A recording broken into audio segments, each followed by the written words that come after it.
Bismillahirrahmanirrahim. Assalamualaikum warahmatullahi wabarakatuh.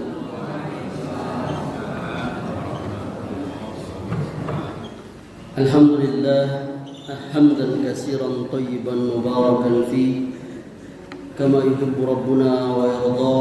Wassalatu wassalamu nabi rahmah wa ala alihi wa sahbihi wa man ittaba'ahum bi ihsanin ila yaumiddin wa ba'du. Yang kami hormati segenap pengurus dan jemaah salat subuh Masjid Ukhuwah Kebon Beler. Mari kita lanjutkan pelajaran saya di bulan Ramadan ini, masih pembahasan tentang akidah. Kali ini atau di subuh ini bab pembahasan yang akan kita sebutkan adalah dengan judul Al-Wa'du dan Al-Wa'id. Al-Wa'du dan Al-Wa'id. Al-Wa'du yaitu dalil-dalil atau nas-nas Al-Quran dan As-Sunnah yang mengandung janji Allah Subhanahu wa ta'ala kepada orang yang taat, yakni dengan ganjaran, pahala, balasan yang baik dan surga.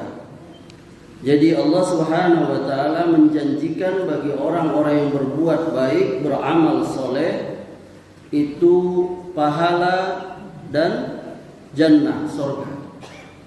Itu namanya al-wa'd. Adapun yang dimaksud dengan al-wa'id, yakni dalil-dalil atau nas-nas yang terdapat padanya itu ancaman bagi orang-orang yang berbuat maksiat, ya kan? Yakni dengan ancaman dosa dan balasan neraka. Al-wa'du dan al-wa'id, bahwa Allah Subhanahu wa ta'ala dengan keadilannya agar manusia itu taat, yakni menjalankan perintah Allah dan meninggalkan larangannya, maka Allah menjanjikan ganjaran pahala, surga, dan balasan yakni dosa, yakni neraka. Maka kita kaum ahlu sunnah mengimani yakni dalil-dalil al-wa'du itu janji baik surga tadi, dan al-wa'id ancaman tentang siksa neraka tadi itu kita imani sebagaimana adanya. Jadi kalau Allah janjikan surga, ya kita beriman apa adanya. Kalau Allah ancam neraka, ya memang itu apa adanya. Tidak kita rubah, tidak kita takwil seperti orang-orang di luar sana, ya. Jadi kita tetapkan itu, sebagaimana misalnya firman Allah, innallaha la yaghfiru an yushraka bih wa yaghfiru ma duna dzalika liman yasha wa may yusyrik billahi faqad iftara itsman azima.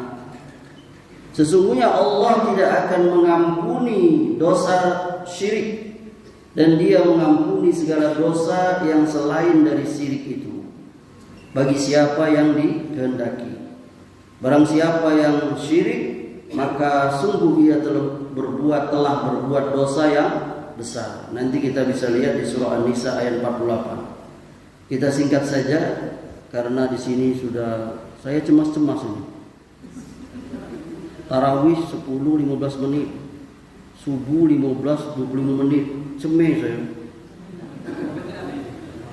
Angkonya mukadimahnya jangan panjang-panjang, Ustaz. Di situ kadang diukur boleh oleh jamaah. Iko Ustaz mukadimahnya panjang, kultum 7 menit, mukadimah 5 menit. Tak ada ilmu Ustaz, ya Allah. langsung dikonyola oleh jamaah. Ngeri nian jadi ustaz. Karena ditentukan waktu ya. Yang kedua, kita kaum Ahlussunnah itu meyakini bahwa akhir kehidupan seorang hamba tidak ada seorang pun yang tahu. Ada yang tahu? Akhir kehidupan kita cak mano, di mano, kapan, sama siapa tahu? Gak ada yang tahu. Wa matadri maza taksibu ghadan. Seseorang tidak tahu apa yang akan terjadi besok hari. Wa matadri nafsum bi ayyin ardin tamut. Seseorang tidak tahu di bumi mana dia akan mati. Itu penjelasannya melenceng lagi nih. Saya ini suka melebar kalau ceramah itu ya. Kita balik tadi ya. Tidak ada kita yang tahu. Akan tetapi orang yang menampakkan kekafiran yang besar, maka ia akan dihukum dengan apa yang ia lakukan itu. Dan dia diperlakukan sebagaimana kita berhubungan, bermuamalat dengan orang kafir. Lihat sabda Nabi ini. Innar rajula la ya'malu 'amala ahli jannah fima yabdun nas wa huwa min ahli an-nar. Wa innar rajula la ya'malu 'amala ahli an-nar fima yabdu lin-nas wa huwa min ahli al-jannah. Sesungguhnya seseorang mengamalkan amalan perbuatan ahli surga. Dia terlihat zahir ahli surga menurut apa yang nampak bagi manusia. Padahal dia itu ahli neraka. Dan seseorang mengamalkan amalan ahli neraka menurut apa yang tampak bagi manusia, padahal dia termasuk ahli surga. Ini hadis dikeluarkan oleh Bukhari, Muslim, juga Imam Ahmad dari sahabat Sahal bin Sa'ad As-Sa'adi radhiyallahu anhu. Itu tadi. Jadi akhir kehidupan orang tidak tahu. Makanya kita amal itu yang dilihat tuh khawatimnya, penutupnya itu. Apakah seseorang itu amalnya itu ikhlas atau tidak di penghujungnya. Dan apakah kehidupan orang itu baik atau buruk dilihat di ujungnya itu. Yakni dia husnul khotimah atau su'ul khotimah. Maka salah satu doa yang ibunda harus selalu sebutkan, minta kepada Allah itu, yakni minta wafatkan kita dalam keadaan iman, Islam dan husnul khatimah. Makanya harus membiasakan perbuatan baik. Karena orang itu kata Nabi akan diwafatkan sebagaimana kelakuannya sehari-hari, betul? Kalau kelakuannya tiap hari ngomel aja. Ngomel ke laki, ngomel ke anak, ngomel ke mertua, ngomel ke cucu, ngomel ke tetangga, ngomel ke kawan, ngomel ke ustaz. Ustaz kepanjang yang sholatnya.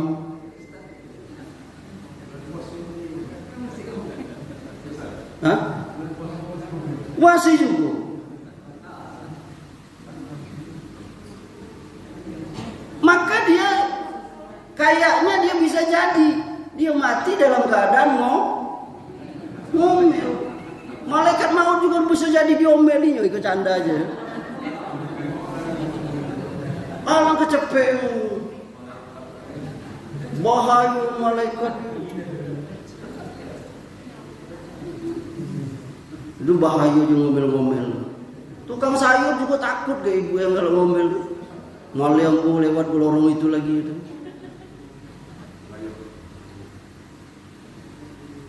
Nah itu sendiri ibunda seseorang itu diwafatkan. Saya ada beberapa mengambil itibar, mengambil pelajaran itu. Yani dulu ada orang terkenal itu ya. Dia pekerjaan itu hobi dengan binatang, sampai dia bikin channel hewan itu. Tahukah ayahanda apa yang terjadi? Dia bersahabat dengan ular, dengan hewan-hewan liar itu. Dia matinya digigit oleh buaya. Bukan bini Pak Ayah, bukan. Iko buayanya. Bukan bini Pak Ayah. buaya, hewan buas itu, begiginya banyak. Saya lihat lagi ada pembalap Formula One, siapa itu namanya? Dulu waktu 10 tahun yang lalu saya masih. Hah? Woi, Masya Allah. Ayrton Senna. Dia matinya apa? Karena dia pembalap, matinya apa? Lagi balap. Maka doakanlah para ustadz itu. Dia mati dalam keadaan cerah. Ngapa tahu? Amin. Karena berarti itu husnul khotimah. Hati-hati bunda yang suka joget-joget di TikTok. Nggak tahu ya bunda. Suul khotimah lagi joget-joget. Laki lagi kelaparan di belakang. Kau di luar Ramadan. Nyusik bu TikTok. Sampai ajal. Banyak tuh. Jangan main-main. Betul? Maka kita banyak-banyak beruntung nih bunda kalau lagi baca Quran meninggal, lagi baca Quran.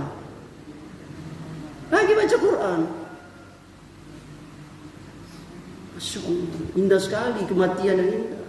Maka kita tuh orang beriman tuh dalam keadaan hendaknya kita salah satu saya meringatkan, saya alhamdulillah tuh setiap berdoa dengan Allah, salah satu doa yang saya minta wafatkan dalam keadaan iman, Islam dan husnul khotimah. Itu saya ngajak, ayo kita semua berdoa. Jangan lupa itu. Minta THR yang banyak Ustaz, boleh. Boleh, siapa bilang enggak boleh? Baju baru doa sama Allah boleh. Tapi jangan lupakan ya ini untuk kebaikan akhirat. Apa kata innamal a'malu bil khawatim. Sesungguhnya seluruh amal itu ditentukan pada akhirnya. Ini hadis dikeluarkan Bukhari. Dalam kehidupan juga rumah tangga itu dilihat akhirnya. Betul ya Anda? Karena di awal-awal tuh pacaran 15 tahun. Bulan madu, nikahnya akadnya di hotel mewah. Betul? Miliaran. Undang artis ratusan juta ya kan? Undang pejabat. Bulan madunya jauh ke Dubai, ke Hawaii, ke Pulau Bai. Jauh kalau berjalan tuh kan lo. Tapi apa? Nikahnya cuman berapa hari, berapa pekan, berapa bulan. Selesai itu. Betul enggak ya? Banyak enggak? Akhir pernikahannya apa? Makanya ada istilah kita itu rusak susu sebelanga karena nila setiti. Udah. Nah, kita lanjutkan lagi ya. Yang ketiga, kita Ahlussunnah tidak memastikan seorang pun bahwa dia itu ahli surga atau neraka. Kita nggak pastikan. Kecuali yang sudah ditetapkan oleh Allah dan Rasulnya. Kita menyaksikan orang yang mati dalam keadaan Islam, beriman, beramal soleh, takwa, akan dimasukkan ke surga. Nah, itu keyakinan kita. Kita pastikan tidak, tapi kita yakin siapa yang melakukan itu dia akan masuk surga. Apa tadi? Islam, beriman, soleh, takwa, taat lah ya. Misalnya Allah mengatakan wa basyiril ladzina amanu wa 'amilus sholihat anna lahum jannatin tajri min tahtihal anhar. Sampaikanlah berita gembira kepada mereka yang beriman dan berbuat baik bahwa mereka disediakan sorga-sorga yang mengalir sungai-sungai di dalamnya. Kita beriman itu. Jadi kalau kita lihat ada saudara kita mati, dia Islam, dia rajin sholat, kita tahu dia taat secara zahirnya, ya sudah kita yakini dia insya Allah masuk surga. Kita menghukuminya secara zahir. Al-Baqarah ayat 25. Lihat kata Rasulullah, man mata la yusyriku bihi syai'an dakhalal jannah. Siapa yang mati dalam keadaan tidak syirik, maka dia akan masuk surga. Ini hadis dikeluarkan Muslim dari sahabat Jabir. Yang keempat, kita ahlu sunnah menyaksikan yakni orang-orang yang sudah dipastikan dijanjikan oleh Allah atau Rasulnya, dan Rasulnya mereka sudah dijanjikan masuk surga. Gitu kita beriman. Betul? Misalnya siapa Ustaz? Misalnya 10 orang sahabat itu, Abu Bakar, Umar, Utsman, Ali, Abdurrahman bin Auf, Tolha, Jabir. Ada 10 orang itu. Zaid bin Sabit dijanjikan itu. Ada lagi yang 10 orang tadi, Abu Bakar fil jannah, Umar fil jannah, Utsman fil jannah, Ali. Kita beriman itu. Ada Bilal itu dijanji. Rasulullah berkata, ya Allah, Bilal, aku dengar suara sendal kau jalan di depan aku. Amal apa yang kau lakukan? Kata Bilal, ya Rasulullah, setiap aku habis wudhu, aku sholat 2 rakaat. Itu penyaksian Nabi. Nabi itu berkata bukan menurut hawa nafsu. Wa ma yantiqu anil hawa in huwa illa wahyu yuha. Tapi Bilal sudah dapat kabar Nabi dia masuk surga sama Nabi, sampai sendalnya didengar Nabi. Bilal makin taat. Kekiro kalau Zulham dapat janji masuk surga, kira-kira Ham masih masjid antum? Halo Ham, masih ada? Kau antum lah dijanjikan Zulham pasti kau masuk surga. Kekira masih sembahyang enggak?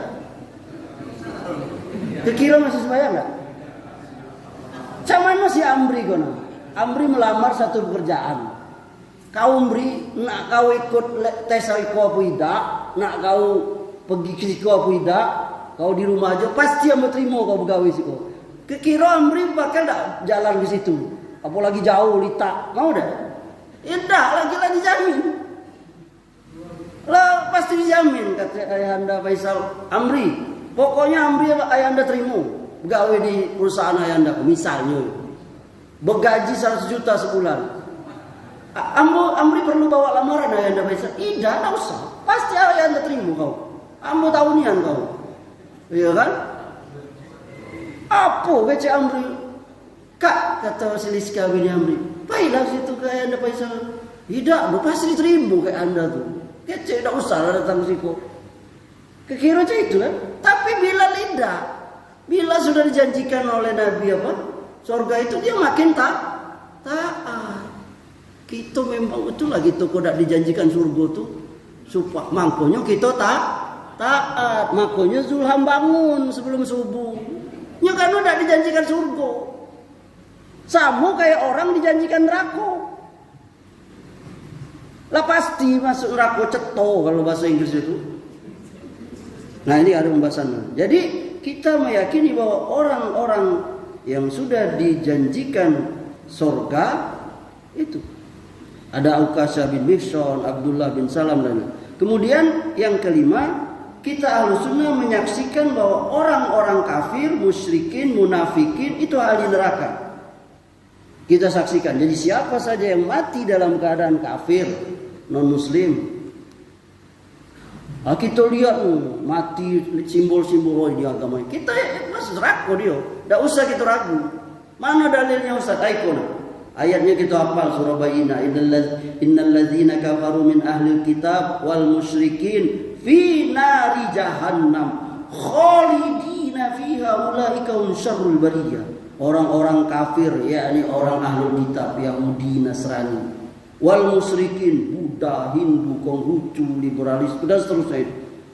Mereka masuk neraka jahanam, mereka kekal di dalamnya, mereka itu seburuk-buruk makhluk. Wallazina kafaru wa kazzabu bi ayatina ulaika ashabun nar hum fiha khalidun. Adapun orang yang kafir dan mendustakan ayat kami, mereka itu penghuni neraka, mereka kekal di dalamnya. Al-Baqarah ayat 39. Innal munafiqina fi darkil asfali minan nar wa lan tajida lahum nasira. sungguh orang munafik itu ditempatkan di kerak neraka paling bawah, dan kamu tidak akan lihat yang bisa menolong dia itu. Surah An-Nisa ayat 45. Pekan kemarin kita bahas kan, ya ini masalah munafik itu, keraknya neraka.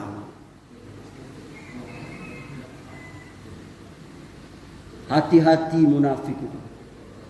Hati-hati sifat munafik. Ingat kemarin tuh pelajarannya, ciri munafik itu ada 3 atau 4. Kalau ada keempat, ketiga-empatnya ini di diri seseorang, tulen dia berarti.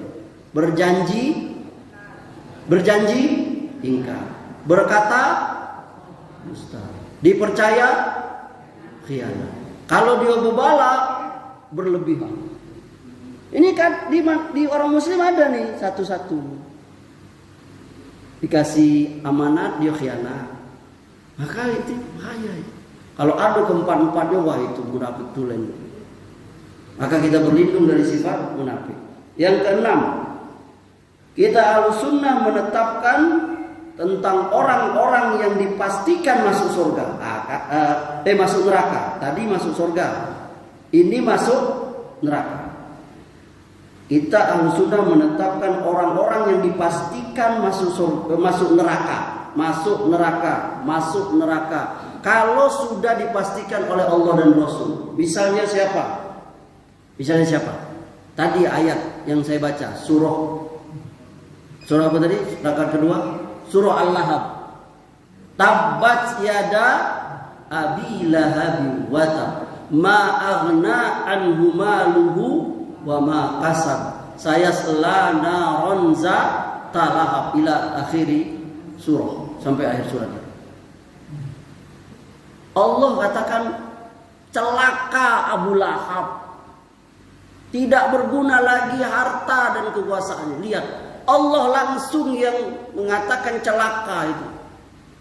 Pelajaran yang bisa kita ambil ayahanda ibunda, jangan jadi orang jahat, jangan jadi orang durhaka, jangan jadi orang maksiat, jangan. Karena orang itu akan dapat laknat. Seperti Abu Lahab tadi.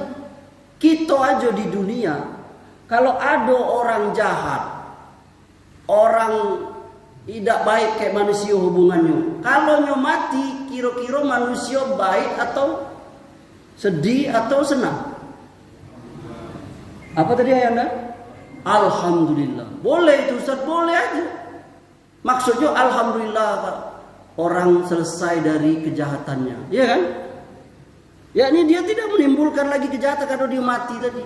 Tapi yang kita ambil, kalau kita berbuat jahat, sumpah serapa orang itu sampai kapanpun kalau orang ingat. Maka bagaimana orang lupa dengan Abu Lahab? Dibaca ada suratnya, bayangkanlah tuh kan dok. Bagaimana orang lupa Firaun? Bagaimana orang lupa Namrus? Bagaimana orang lupa Qarun? Nama mereka dikenang selama-lamanya, yakni sampai yaumil kiamat, sampai hari kiamat dalam keburukan. Bagaimana iblis itu jadi selama-lama buruk?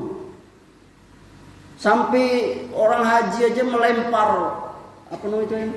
Melempar jumroh ya, kayaknya. Itu simbol permusuhan dengan siapa? Dengan siapa? Iblis, setan yang menggoda Ibrahim dan Hajar. Lempar berapa kali? 7 kali. Baitul Aqabah dan seterusnya. Simbol. Alangkah buruknya itu iblis. Alangkah buruknya Firaun. Tapi kalau yang mati itu orang baik. Bapak itu ya Allah, baiknya dia. Tidak lupa dia ini. Selalu jadi kenangan orang. Ngapalah orang baik itu cepat jadi kenangan orang. Jadi kebaikan yang dikenang oleh orang. Baru 24 menit, semenit lagi. Yang ketujuh, Ahlussunnah meyakini tidak dipastikan kepada seseorang pun walaupun amalan perbuatannya baik, kecuali Allah memberikan kepadanya keutamaan dan rahmat, maka ia akan dimasukkan maka dia akan dimasukkan ke dalam surga dengan rahmat Allah.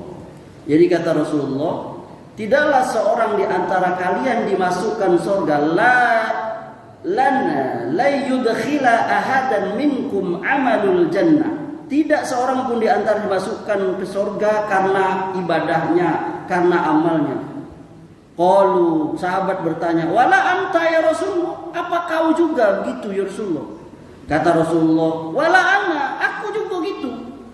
Illa an yataghammadani Allahu bifadlin wa rahmah. Kecuali Allah meliputiku dengan keutamaan dan rahmatnya. Ini hadis dikeluarkan Bukhari dari sahabat Abu Hurairah. Jadi ibunda, kita masuk surga ini bukan semata karena amal kita. Amri ulangi ini ayahanda. Kita masuk surga ini bukan karena semata amal kita, tapi karena yang paling besar itu rahmat Allah. Saya ulangi, karena rahmat Allah. Karena kalau ibadah kita dibandingkan dengan nikmat Allah tidak ada bandingnya. Berapa amal yang sudah kita lakukan, Kando? Ibunda, berapa amal yang kita lakukan? Banyak. Banyaklah kita lalai. Sembahyang aja, kalau sembahyang wajib 5 menit itu, kalau 5 menit itu kali 5 baru 25 menit kita taat. Sedangkan waktu sehari itu ada 24 jam dikurang 25 menit, berarti cuman kita taat 23 jam. Saya kok dapat matematika, potong 25 berarti dipotong 25 35 menit. 23 jam 30 menit kita maksiat. Amal yang kita lakukan dibanding dengan nikmat yang Allah berikan kepada kita, ya subhanallah, nikmat napas saja hilang galon. Amal berapa banyak amal kita, yakni bisa napas itu. Coba ya anda tuh sesekali jalan-jalan lah. Ibunda ini jangan tamasya kerindu hati terus. Ke Ancol boleh itu, tapi sekali-sekali tamasya tuh ke UGD, rumah sakit. Saya baru kemarin sih, rumah bimbing orang talak, rumah sakit Yunus, rumah sakit mana? Tengok itu orang sekarat itu tengok bagaimana tamasya akhirat itu.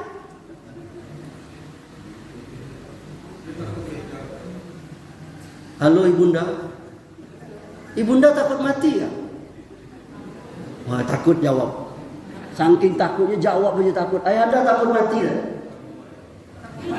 Sama. Sebenarnya kita bukan takut kayak matinya itu, karena kita banyak dosa. Kalau mati itu siapa? Semua kullu nafsin za'iqatul maut.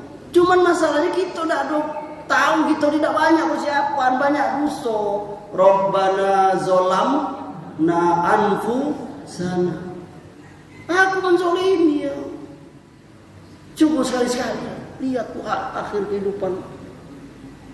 Tidak ada sebanding dengan ya kita di kadang ngeluh. Padahal nikmat Allah kepada kita tuh banyak. Ibadah kita dikit. Cuman zakat. Allah minta cuman 2,5. Terus dikit diturun 100%. Iya Ustaz, kalau 100 juta dikit. 100 juta berapa 2,5%?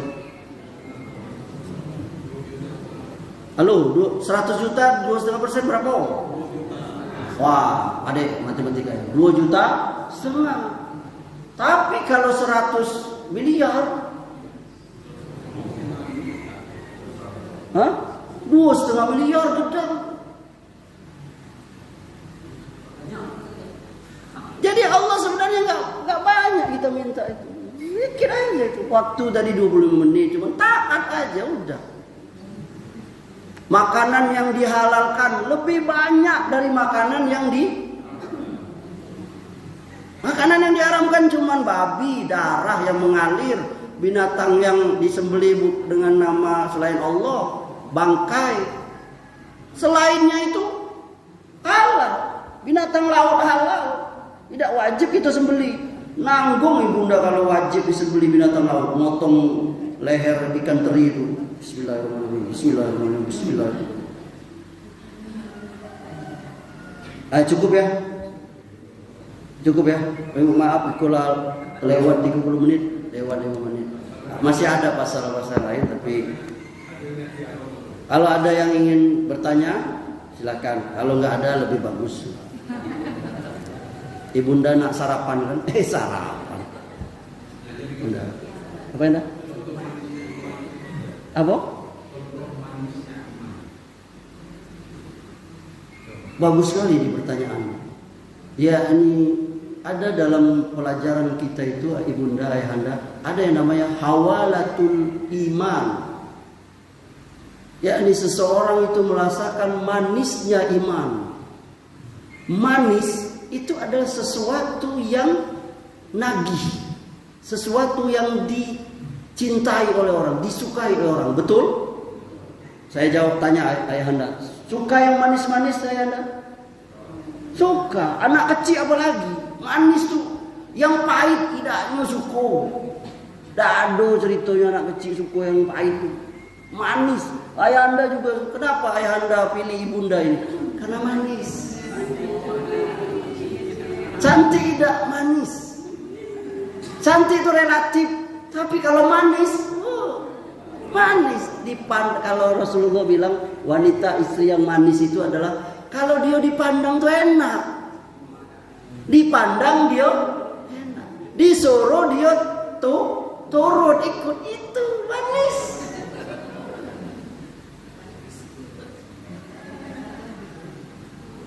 Coba lihat siapa yang gak suka dengan yang manis. Saya manis gak?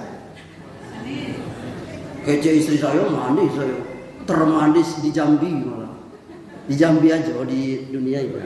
Kita kembali ke tadi. Jadi ada dalam konsep Islam itu ada yang namanya hawalatul iman. Yakni dia sudah merasakan manisnya iman itu. Enak. Itu ayahanda Faisal. Contoh lah kalau orang merasakan manisnya iman. Lihat ibunda. Kita kalau lagi enak tidur. Tidur di kasur yang paling mahal. Kasur 100 juta. Kasur pejabat, kasur artis di hotel bintang apa? Bintang Kejora apa-apa. Alga spring bed, bantalnya dan pillow atau apalah. Saya hafal itu, cuman punya aja tidak, cuman tahu aja. Ada yang isinya air, kayak ngambang katanya tuh, iklannya tuh kayak ngambang di awan. Nyenyak yang tidur. Tapi ibunda tinggalkan itu. Untuk apa? Untuk sholat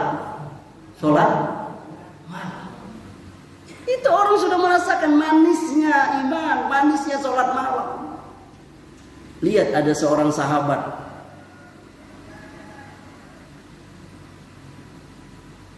Hanzalah radhiyallahu anhu. Hanzalah radhiyallahu anhu.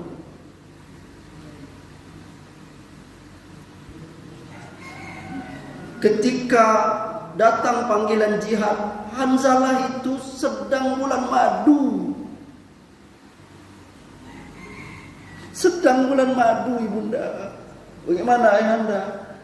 Kenikmatan bulan madu. Tahu bulan madu nikmatnya, yakni bertemunya laki perempuan ketika di malam pertamanya. Bagaimana? Anda yang sudah menikah, ya, bagaimana kesukaan pengantin itu? Gak bisa dibayangkan itu. Halalnya itu, keluarganya masuklah kau kamar, masuklah kamar. Malah disuruh, coba kalau belum nikah ya kan? Haram. Malah disuruh, dia senang ya. Datang panggilan jihad, datang. Pergi Hanzalah, tinggalnya bininya, ya biniku, aku pergi dulu jihad. Bininya bilang apa, pergilah bang. Kalau kau mati nanti kita sama-sama di surga insya Allah. Mati Hanzalah. Sampai-sampai Nabi melihat Hanzalah dan Nabi cerita dengan sahabat. Kata Nabi, aku melihat jenazah Hanzalah itu dimandikan oleh malaikat. Karena Hanzalah dia mati dalam keadaan junub. Ibunda baca lagi lah itu. Ayahanda pernah baca sirah itu? Sirah tentang seorang sahabat yang namanya Hanzalah bin Miqsam, yang dapat tempat di sisi Nabi. Dia tinggalkan istrinya. Itu hawalatul iman. Lezatnya iman itu. Lezat. 100 miliar dikeluarkan 2 miliar. Itu merasakan lezat iman. Makanya kita nggak bisa bandingin Abu Bakar. Abu Bakar itu sudah dapat lezatnya iman, itu sudah dapat ayahanda 100%. Begitu kabar yang kita dapat. 100% dikasih juga harta dia itu. Sampai sahabat bertanya, ya Rasul, ya Abu Bakar, kau tinggalkan apa anak dan bini kau? Aku tinggalkan Allah dan Rasulnya. Subhanallah. Abu Bakar ini orang yang taat. Gimana enggak orang gelarnya Siddiq? As-Siddiq, As-Siddiqul Akbar. Abu Bakar As-Siddiq, Abu Bakar yang membenarkan Nabi. Maka dia punya istri juga siddiqoh. Dia istri yang taat. Kalau kayak gitu, wih bang, jangan galau bang. Apa yang makan adik masuk, adik kontrak lagi rumah, bang kasih galau untuk yayasan. Untuk dah sanggup kita ibunda, untung Allah cuma 2,5%. Kalau 100%. Ibrahim itu hawalatul iman ayahanda. Dia sudah merasakan lezatnya iman, dia tega, dia sanggup mau menyembelih siapa? Anaknya Ismail di kayak ini Ismail di batu. Tidak sanggup Ibrahim nengok anak itu, tidak sanggup. Anak, bayangkan motong anak, bertahun-tahun dia nunggu anak itu. Kata Ibrahim, kau balik nak, jangan lihat muka abah, jangan lihat muka abah, supaya ini aja yang dipotong.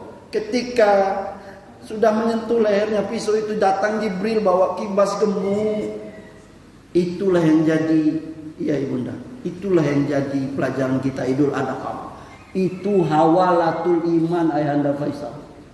Nikmatnya iman nggak bisa dibakar. Maka ada orang yang berkata, andai kata aku punya 100 nyawa, aku akan hilangkan nyawaku 100 kali juga untuk dapat nikmatnya mati syahid itu. Orang kalau sudah nikmat sholat tuh, ya Allah, Ali bin Abi Thalib tuh, dia kalau mau ditusuk tanah di belakang, tolong cabut aku ketika aku sholat. Karena dia sholatnya nikmat. Kita sekarang kita sholat, kita belum merasa nikmat, baru sekedar melepaskan kewajiban. Oh ini mantapnya ayahanda Faisal kalau kita bahas bab khusus hawalatul iman.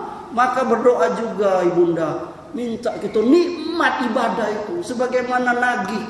Coba ibunda kalau suku dengan makanan, ayahanda pasti ayahanda buatin deh, buatin ini, suka. Orang kalau sudah nikmat iman, dia akan sering. Doalah ibunda.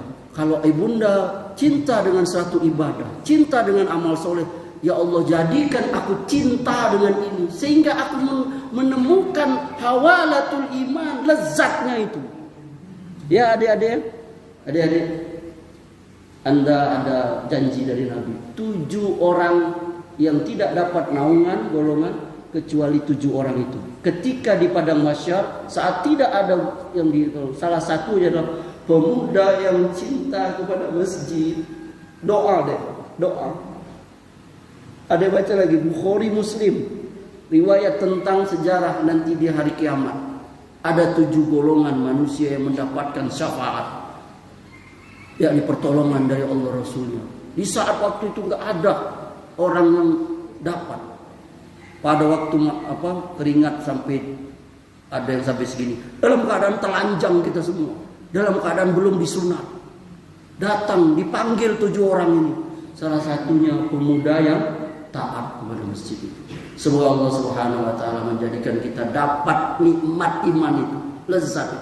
Ini ibunda nih, kenapa mau duduk di sini? Ikulah jam berapa? Karena nikmat. Dengar ceramah itu ya nikmat.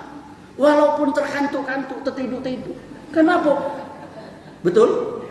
Karena nikmat, enak udah ustaz ceramah. Walaupun kami belum tentu bisa ngamalkan sekali, walaupun kami tidak dengar semuanya karena saya peka. Tapi karena duduk aja nih, paham tidak paham duduk aja. Karena merasakan nikmat. Bedanya apa? Orang di luar nikmat dia dengerin dangdutan, joget-jogetan, kita nikmat dengan ceramah. Semoga Allah Subhanahu wa taala wafatkan kita dalam keadaan husnul khotimah. Mudahkan kita di kubur nanti dan Allah masukkan kita ke dalam surga dan Allah jauhkan kita dari siksa neraka. Subhanallahumma wa bihamdika.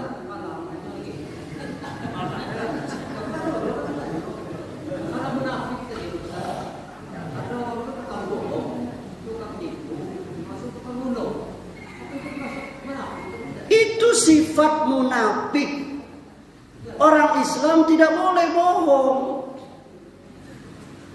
Tidak boleh bohong, lain di mulut, lain di hati. Muko.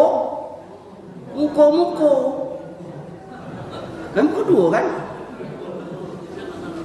Iko saya tidak nuduh orang muko munafik, tidak. Allah boleh, iko jok aja.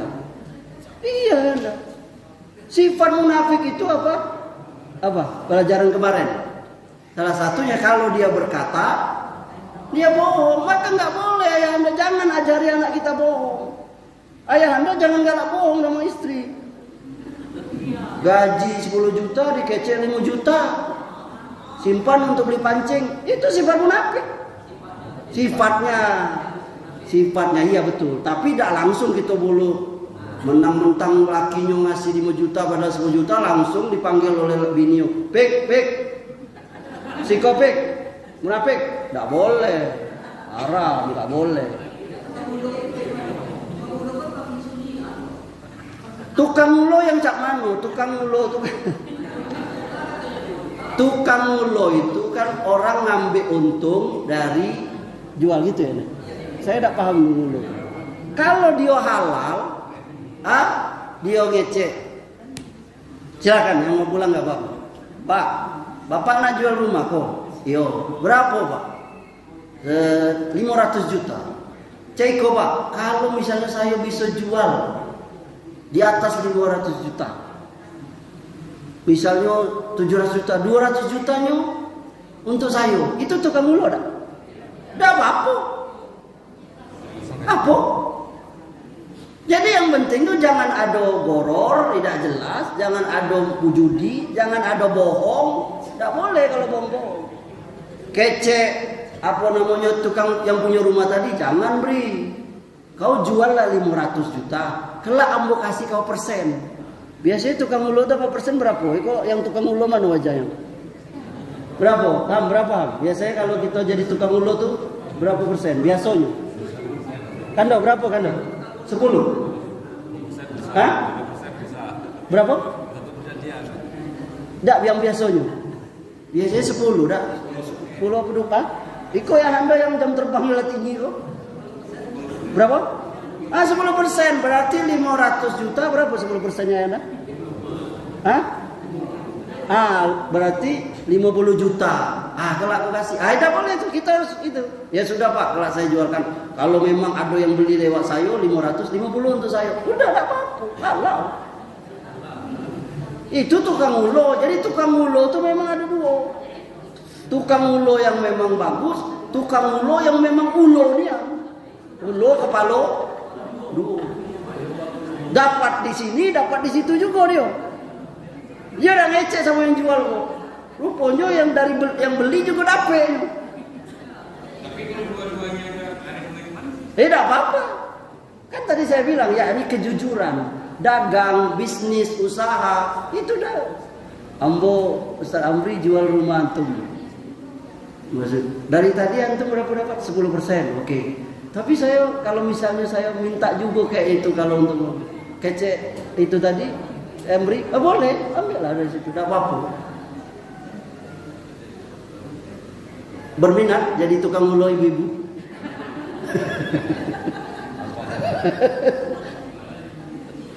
Hah? Berminat ya? Cukup ya? Sudah. Subhanakallahumma bihamdika asyhadu an la ilaha illa anta astaghfiruka wa atubu ilaik. Wabillahi taufiq wal hidayah. Wassalamu alaikum warahmatullahi wabarakatuh.